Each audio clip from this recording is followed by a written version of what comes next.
To the brother in the back, about 10 years ago, the IAM sent a delegation of Boeing folks, engineers and labor folks, along with IAM representatives, including folks from this district. Steve, I think, were you on that? To China? Iran. Sent a bunch of people to China to see all the Boeing locations. That's why the Boeing people went. Somebody had to get us in because they don't normally let union people into China. You know, like we'll spread a disease or something, like the idea that a union would be a good thing.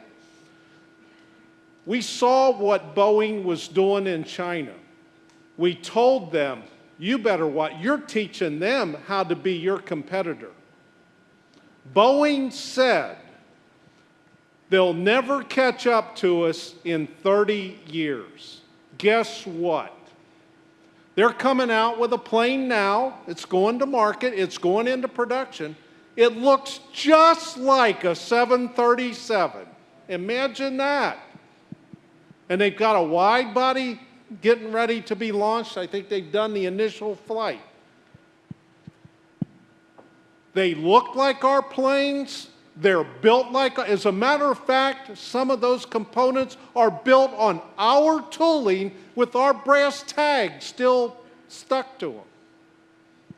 Don't think the Chinese worker cannot produce a quality airplane. They can. And if that worker can't do it, they'll get the next one in line to do it, and they've got billions to pick from. Don't think China's not going to threaten our industry. Only where Boeing may not have realized it, this union realized it 10 years ago, we have a serious threat. We have been to Brazil to Embraer. We have been to Germany and to Spain and to England, where they're all coming up with their own companies to compete, whether it's general aviation or commercial aviation. It's serious. And some of these countries produce very fine pieces of equipment. So the threat is real. No one's pulling wool. We're trying to get a step ahead of the game, secure this industry in this country. We've learned from mistakes made by others, and we're doing our damnedest not to repeat them. We owe that to the members of this union, to the members of the management team of this company and every company we represent. I want to share with you a story where we had success doing something just like this. You remember years ago there was a company called AMF, and it owned a little division called Harley-Davidson Motorcycles. And you remember it was riding them into the ground. And 12 guys who worked for AMF mortgaged their homes,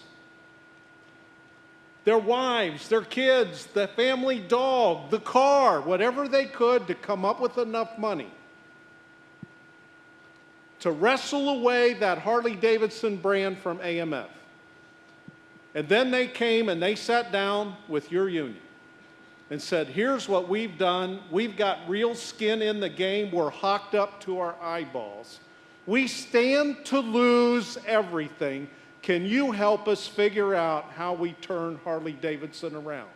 This union could have said, screw you guys, we're in it for, however long you're going to be around. We didn't do that. We sat down and made a leap of faith, trusted them, they trusted us. You know the rest of the story. It's an American icon again. In tough times with the economy, yeah. But an American icon. We have co-determination. We work together on the floor. We have a relationship with Harley-Davidson that's second to none. Our members are proud of the bikes they build every day. And we beat the competition coming at us from Japan and from Europe.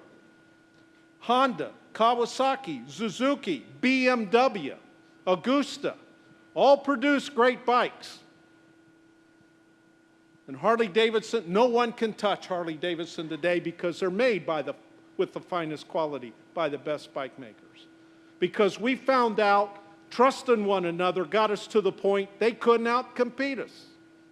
That's where we want to take this whole industry, not just Spirit, the whole industry in America, so we preserve it.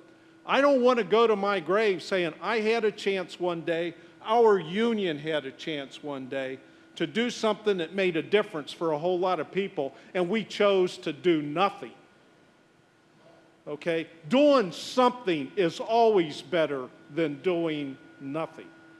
And that's where we're at this point in time, coming up with this negotiation and the future negotiations with the other companies here.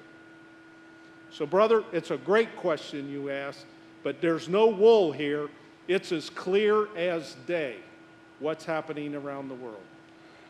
And I had hoped we'd have time for more questions. I apologize. Let me just close by saying the last few minutes we've kind of really focused on how acute the situation is with international competition.